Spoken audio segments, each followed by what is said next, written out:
Je viens de voir un film que j'ai beaucoup aimé. C'est le premier depuis 3 jours, donc je ne vous cache pas que je suis un peu contente.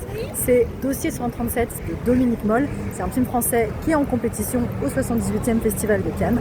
C'est un film qui parle de la police, mais pas de n'importe quelle police, puisque c'est une affaire traitée par l'IGPN, donc la police des polices.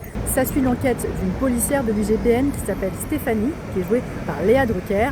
On est en 2018, en plein pendant les manifestations des Gilets jaunes. Il y a un jeune homme de 20 ans qui s'appelle Guillaume qui est blessé par un tir de flashball. Et là, bien évidemment, la policière doit tenter de savoir si oui ou non il était menaçant, de retrouver les policiers qui sont responsables de cette bavure. Pourquoi j'ai aimé ? D'abord, Dominique Moll, je suis un peu parti pris, j'avais adoré La Nuit du 12. Donc les attentes étaient très élevées. Et je vous rassure, j'ai vraiment pas été déçue. Ce que j'ai beaucoup aimé dans ce film aussi, c'est son rythme, ni trop lent, ni trop rapide. On nous prend par la main, on nous dit pas tout, et en même temps on nous laisse pas nous endormir.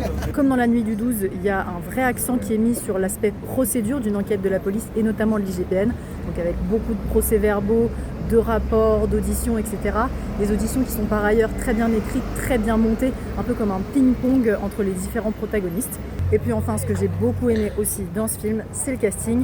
Évidemment, Léa Drucker, on la connaît et on l'adore depuis toujours. Et là, pour moi, il y a un autre acteur qui se distingue, que beaucoup de gens ne connaissent pas forcément. C'est Jonathan Turnbull, qui est un acteur qu'on avait notamment découvert dans la série Sambre, qui dans ce film joue Benoît, le collègue de Stéphanie, et qui vraiment est excellent. Vous l'aurez compris, j'ai beaucoup aimé Dossier 137. C'est pas le cas de tous les journalistes avec lesquels j'ai discuté après la projection.